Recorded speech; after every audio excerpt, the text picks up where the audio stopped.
The following audio presentation is a production of Rutgers, the State University of New Jersey, in association with the Division of Continuing Studies and the Institute on Ethnicity, Culture, and the Modern Experience.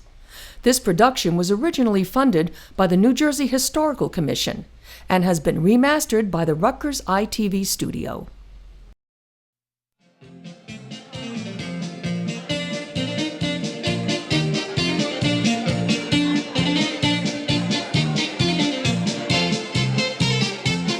It's the Memorial Day weekend, and the crowd in the social hall in rural Buena Vista Township in Atlantic County celebrates, like Americans everywhere, with food, dancing, and music. But this is a holiday gathering with a distinctive flavor. This is the annual Memorial Day chicken barbecue and pig roast hosted by the New Kuban Historical Museum. New Kuban is a Cossack stanista, or village, settled in the 1950s in the flat South Jersey pinelands. Some of the settlers had fled the Russian Revolution long ago, while others had fled Stalin's Russia not long before. They erected homes, a tiny onion-domed Orthodox church, and a combination social hall, historical museum, and library. They cut roads through the pines with names like Don and Terek, the names of Russian rivers and of the Cossack nations which settled along their banks. While the festivities go on in the hall, Tony Shinchenko guides some Polish visitors through the museum and library. With his sturdy build and a full, drooping mustache, Shinchenko looks every bit his part as Cossack Ataman, the village leader of New Kuban. He was born in Krasnodar, a city founded by Cossacks on the Kuban River, and he was a boy in the 50s when his family fled their home, first for Poland, then to the United States. Shinchenko settled in New Kuban in 1972, and he and his wife Nina maintain a museum and library, where centuries of Cossack history is preserved in books, paintings, battle flags, even a rare, intact Cossack saddle. Shinchenko points out two artifacts, one a kind of club known as a battle bulava, the other a remnant of a ceremonial bulava with decorations inspired by a Cossack foe. When we went to battle, we used this as a weapon. Now, the other remnant there is showing you even leftovers of Turkish Empire. At one time, we used to attack the Turks when they used to attack Europe. Cossacks were like frontiersmen of the American Old West. Centuries ago, they settled the wild country in the south of the Russian Empire, on the vast prairie of the Ukrainian steppes, and along rivers like the Don and the Kuban flowing into the Black Sea, and the Terek and Volga flowing into the Caspian. They were free men on the frontier, trappers, fishermen, farmers, heroes, and bandits. And they were legendary and deadly as warriors on horseback, in fur caps and flowing cloaks. For centuries, these Orthodox Christians battled along the Russian borders against Muslim Tartars from the east and Muslim Turks from the south.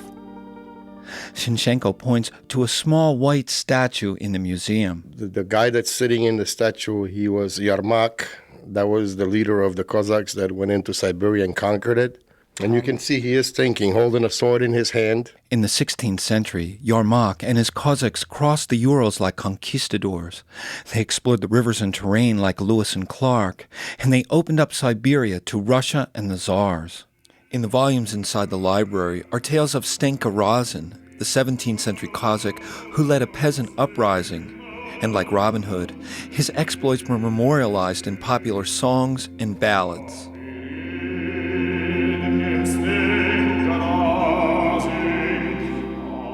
In time, the fiercely independent Cossacks became fierce defenders of Russia and the rule of the Czars. Cossack cavalry hounded Napoleon's invaders, and a century later, Cossacks formed Tsar Nicholas's personal guard. Well, there is a lot of pictures of Tsar's family here, and also there are pictures of private people who were somewhat related to the Tsar. The Russian Revolution in 1917 swept the Tsar and his family to their deaths. And in the bloody civil war that followed, many, but by no means all, the Cossacks joined the White Russian Army campaigning against the Bolshevik Reds. Sergei Gershenkov sits in the sunshine at a picnic table in New Kuban. His father, he says, was among the Cossacks who fought in the White Army. Cossack, Donskoy Cossack. My father served 10 years in the Cossacks, Don Cossacks, until 1922 they pushed him in the Black Sea. The army dispersed to points around the globe. Sergei's father returned to the Don, and the Civil War was over, but not the Cossacks' defiance. In 1942, Nazi troops occupied Cossack territories and divided loyalties. One of Grushenkov's brothers was drafted into the Russian army. Another joined the German army. Neither was heard from again. And when the Germans pulled out in 1943, Grushenkov's family moved with them. And my father didn't like the communism. He was a Cossack. So he moved with the German army. The journey took the family to Luxembourg and then Germany. At war's end, they were in a Polish camp in the American zone of occupied Germany. But all Soviet citizens were to be returned to Russia, and that could have meant jail, even death for Grushenkov's father. Sergei emotionally describes how family members who all spoke Polish escaped by changing their names to Polish. My name was Janek. My brother was Mikołaj. My last name was Gritsinski. From Brest-Litovsk, but we originally was born in Prahladny. But we had to change because my father didn't want to go to Soviet Union. So after that, the tanks came down and they repatriating all the Russians back to Russia. The family arrived in the U.S. just after Thanksgiving 1950. Sergei worked on farms and factories in Cumberland County. He was drafted into the U.S. Army. He married and settled in New Kuban. Today, he lives just outside the Stanista and serves as choir director at Vineland's Holy Trinity Orthodox Church. Back inside, John Nicholas Shinchenko, the 24-year-old son of Tony, dances the traditional Cossack hopak, squatting down, hands on waist, then leaping up, legs spread apart, then back down again. John grew up in New Kuban and learned the hopak as a boy.